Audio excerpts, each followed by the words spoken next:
আসসালামু আলাইকুম সবাইকে। আজকে আমরা দেখব আমাদের বৃত্ত চ্যাপ্টারের ৬৪/২০২৫ সালে আসা একটা সৃজনশীল প্রশ্নের সমাধান। কতে বলছে আমাদেরকে একটা বৃত্তের সমীকরণ দিয়ে দিচ্ছে, বলছে বৃত্তটি দ্বারা এক্স অক্ষের কর্তিত অংশের দৈর্ঘ্য নির্ণয় করো। তো এক্স অক্ষের কর্তিত অংশের দৈর্ঘ্যের সূত্রটা হচ্ছে, এক্স অক্ষের কর্তিত অংশের যে দৈর্ঘ্য তার সূত্র হচ্ছে √2 × √g² - c। এখন আমরা এই বৃত্ত থেকে বৃত্তের সমীকরণ থেকে আগে জি আর সি এর মানটা বের করলে কর্তিত অংশের দৈর্ঘ্য পেয়ে যাব। তাহলে আগে আমরা জি আর সি এর মানটা বের করি। বৃত্তের সমীকরণ হচ্ছে 3x² + 3y² - 12x + 6y - 3 = 0।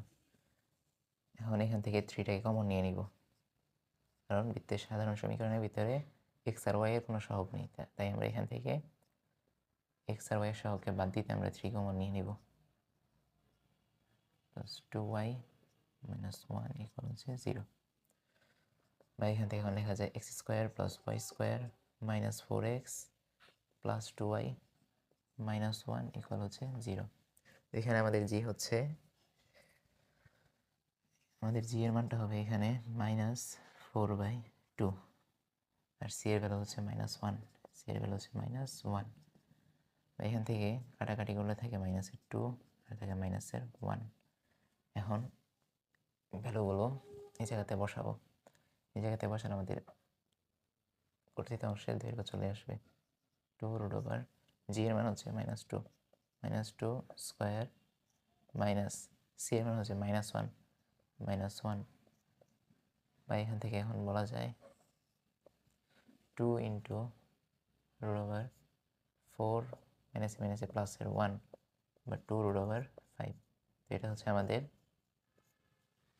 কয়ের আনসার, অর্থাৎ এক্স অক্ষের কর্তিত অংশের দৈর্ঘ্য এটা। আমাদেরকে খতে বলছে দৃশ্যকল্প একের রেখাটি যদি ওয়াই অক্ষকে স্পর্শ করে তাহলে তার ব্যাসার্ধ নির্ণয় করো। অর্থাৎ একে বলছে একটি বৃত্ত যা দুইটা বিন্দুগামী, অর্থাৎ দৃশ্যকল্প একের রেখাটি হচ্ছে আমাদের এটা বৃত্তের সমীকরণ বা বৃত্তের রেখা যা ওয়াই অক্ষকে স্পর্শ করে।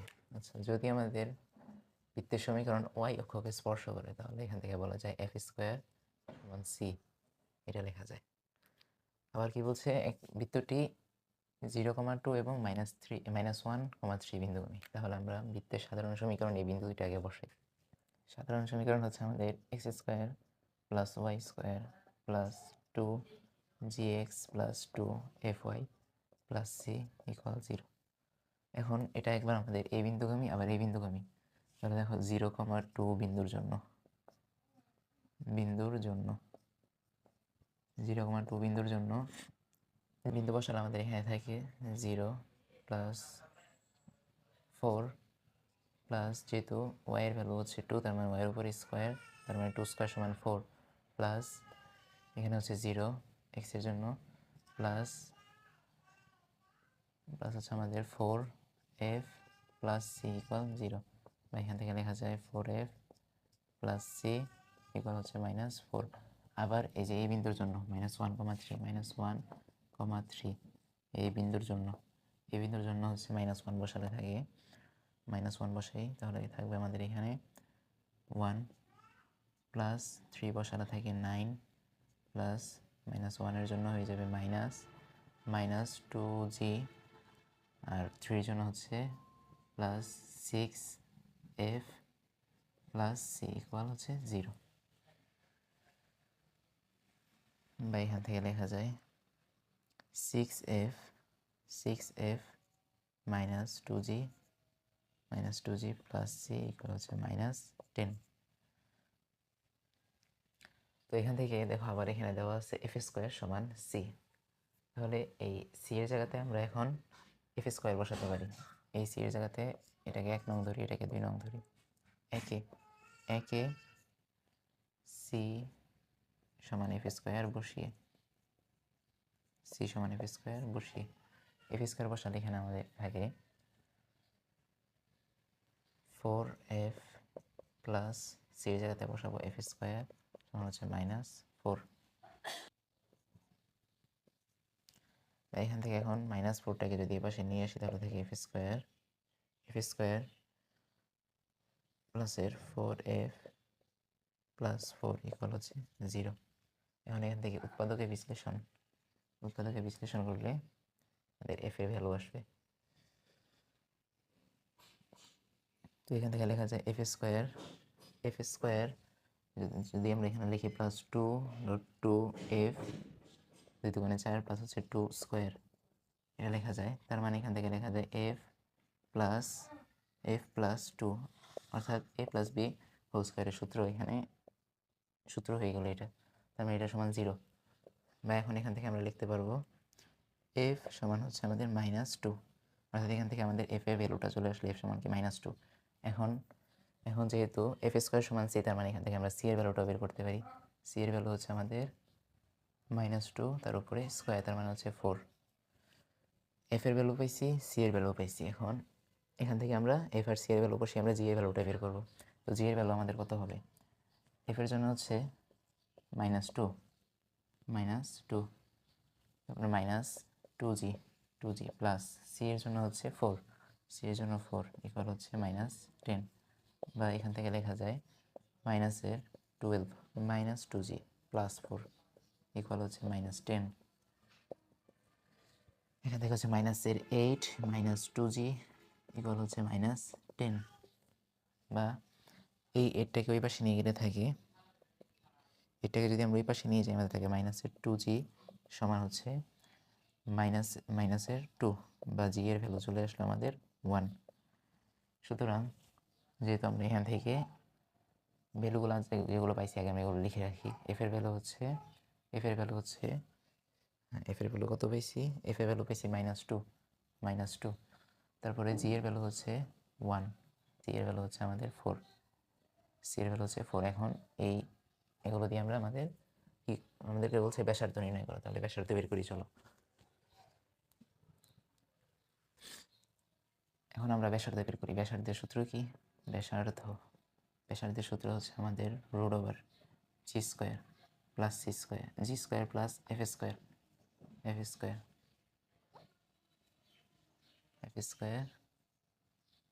Minus c।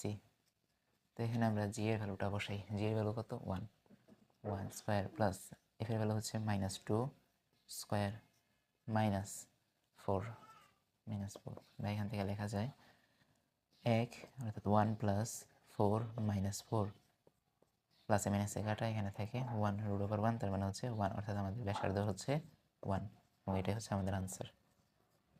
এটা ছিল আমাদের ক্ষয়ের আনসার। হতে বলছে দৃশ্যকল্প 2-এ a সমান -2, b সমান -4, p সমান 3, q সমান -4 হলে বৃত্তে অঙ্কিত যে স্পর্শক প্রদত্ত রেখার উপর লম্ব তার সমীকরণ নির্ণয় করো। দৃশ্যকল্প 2-এ অর্থাৎ a সমান x² plus y² plus a সমান বলছে -2, তার মানে -2x প্লাস b সমান বলছে 4 b সমান -4 y আর -4 ইকুয়াল হচ্ছে 0। আবার বলছে a সমান আর b সমান a সমান না p সমান দিয়ে দিচ্ছে, q সমানও দিয়ে দিচ্ছে, তার মানে p সমান কত দিচ্ছে? p সমান দিচ্ছে 3, মানে হচ্ছে 3x প্লাস q সমান দিচ্ছে -4, তার মানে হচ্ছে -4y -1 ইকুয়াল হচ্ছে 0। তো এই একটা সমীকরণ, এক নাম্বার হচ্ছে আমাদের বৃত্ত, 2 নাম্বার হচ্ছে আমাদের একটা সরলরেখা সমীকরণ। এখন বলছে বৃত্তে অঙ্কিত যে স্পর্শক প্রদত্ত রেখার উপর লম্ব, অর্থাৎ এই রেখার উপর লম্ব, তার মানে এই রেখা লম্ব রেখা সমীকরণ বের করি আগে। এর লম্ব রেখা সমীকরণ,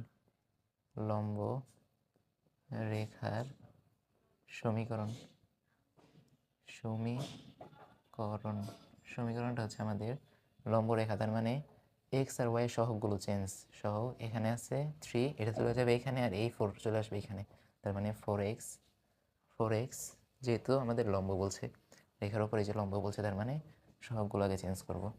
4x আর হচ্ছে 3y মাইনাস প্লাস হচ্ছে কে ইকুয়াল 0, আর এখানে মধ্যবর্তী চিহ্ন মাইনাস আছে, চিহ্নটা চেঞ্জ করে দিব প্লাস। এটা হচ্ছে এখন আমাদের লম্ব রেখার সমীকরণ। এখান থেকে আমরা কে এর ভ্যালুটা বের করলে আমাদের আনসার চলে আসবে। তো অঙ্কিত স্পর্শক দেখো একটা বৃত্তের একটা বৃত্তের স্পর্শক, এটা ধর একটা স্পর্শক, এই স্পর্শকটা কেন্দ্র থেকে একটা দূরত্বে আছে, এই দূরত্ব হচ্ছে আমাদের কি লম্ব দূরত্ব, এই দূরত্ব হচ্ছে আমাদের লম্ব দূরত্ব। স্পর্শক যেদিকে অঙ্কন করি, এদিকে অঙ্কন করি, এদিকে অঙ্কন করি, এদিকে অঙ্কন করি, যেদিকে অঙ্কন করি না কেন কেন্দ্র থেকে স্পর্শকটা সবসময় লম্ব দূরত্বে থাকে, স্পর্শকটা কেন্দ্র থেকে সবসময় কি লম্ব দূরত্বে থাকে। এবং এই যে এই দূরত্বটা এবং আমাদের এই যে এই দূরত্বটা এবং এই যে এই দূরত্বটা, এগুলো তো আমাদের ব্যাসার্ধ, তাই না? তার মানে আমরা আগে এখান থেকে ব্যাসার্ধ আর কেন্দ্রটা বের করি, তারপরে আবার লম্ব দূরত্বের সূত্র অ্যাপ্লাই করে এখান থেকে আমরা কে এর ভ্যালুটা বের করব। তাহলে চলো আমরা এখান থেকে ব্যাসার্ধ বের করি। ব্যাসার্ধ হচ্ছে আমার মাইনাস জি হচ্ছে আমার -2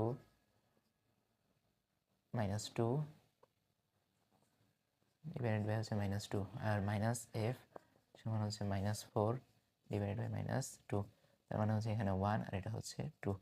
এটা হচ্ছে আমাদের কেন্দ্রের স্থানাঙ্ক -g, -f। আর আমাদের ব্যাসার্ধ হচ্ছে সমান √g² plus f² minus C. তো জি এর ভ্যালু কোনটা? জি যেহেতু আমার 1, তার মানে জি এর ভ্যালু হচ্ছে আমার -1। এফ এর ভ্যালু যেহেতু হচ্ছে 2, তার মানে এফ এর ভ্যালু হচ্ছে আমার -2। তার মানে এখানে এখন বসাই √1² প্লাস -2² মাইনাসের সি। সি এর ভ্যালু কত? সি এর ভ্যালু হচ্ছে -4, তো এখান থেকে লেখা যায় 1² মানে হচ্ছে 1 প্লাস 4 প্লাস 16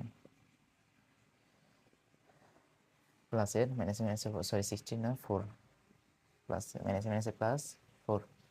এখান থেকে এখন হচ্ছে 9 বা লেখা যায় 3। প্লাস মাইনাস হবে না, কারণ ব্যাসার্ধ কখনো কি মাইনাস হতে পারে না, তার মানে এখানে শুধু আমাদের প্লাসের মানটাই গ্রহণ করতে হবে। তাই আমাদের ব্যাসার্ধ হচ্ছে 3। এখন এই ব্যাসার্ধ আর কেন্দ্র দ্বারা আমরা এখান থেকে লম্ব দূরত্ব বের করব।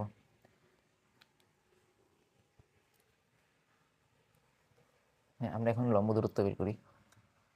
লম্ব দূরত্বের সূত্র হচ্ছে আমাদের এই যে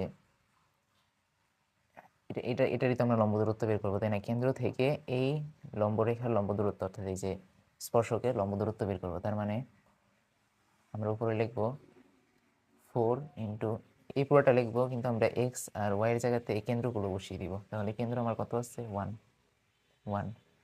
প্লাস 3, এফ হচ্ছে 2 প্লাস কে √, নিচে লিখবো এক্স এর সহগের স্কোয়ার প্লাস ওয়াই এর সহগের স্কোয়ার প্লাস ওয়াই এর সহগের স্কোয়ার, এটা মডুলাস সমান, যেহেতু কেন্দ্র থেকে লম্ব দূরত্ব আমাদের ব্যাসার্ধ, তার মানে আমরা এখানে ব্যাসার্ধ লিখবো 3।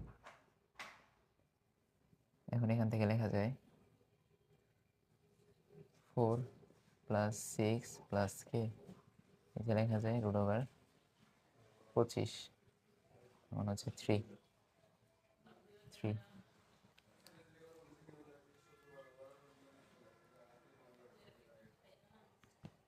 এখন এরপর লাইনটা নিচে লিখি। এখানে হচ্ছে 10 প্লাস কে, নিচে হচ্ছে √25 সমান হচ্ছে 3। এখন লেখা যায় 10 প্লাস কে সমান হচ্ছে 3 √25। এখানে যদি স্কোয়ার করি আমরা উভয় পক্ষে, তাহলে এখানে থাকে 10² plus 2 into 10 into k plus কে² সমান হচ্ছে 9 ইন্টু 25, বা 10² মানে হচ্ছে 100, 120 প্লাস কে² 225। সো এখান থেকে এখন আমরা লিখবো কে² প্লাস 20 সমান হচ্ছে 125, বা লেখা যায় কে² প্লাস 20 মাইনাস 125 ইকুয়াল 0। এখান থেকে এখন লেখা যায় কে² প্লাস 25 মাইনাসের 5 মাইনাস 125 ইকুয়াল হচ্ছে 0, বা লেখা যায় কে একটা যদি কমন নিয়ে থাকে -25, মাইনাসের 5 কমন নিলে থাকে মাইনাসের এখানে থেকে +25, আর মাইনাসের 5 কমন নিলে থাকে মাইনাসের 5 কমন নিলাম, মাইনাসের 5 কমন নিলে এখানে থাকে কে প্লাস 25 এগুলো হচ্ছে 0, বা লেখা যায় বা কে প্লাস 25 কমন নিলে আমার এখানে থাকে কে মাইনাস 5 এগুলো হচ্ছে 0। অর্থাৎ একবার আমার কে এর ভ্যালু হচ্ছে -25, আরেকবার কে এর ভ্যালু হচ্ছে 5। এখন এই কে এর ভ্যালুটা আমি এই জায়গাতে বসালে আমার আনসার চলে আসবে। তাহলে এখন আমাদের 4x প্লাস 3y কে এর ভ্যালু একবার বসাবো কত, -25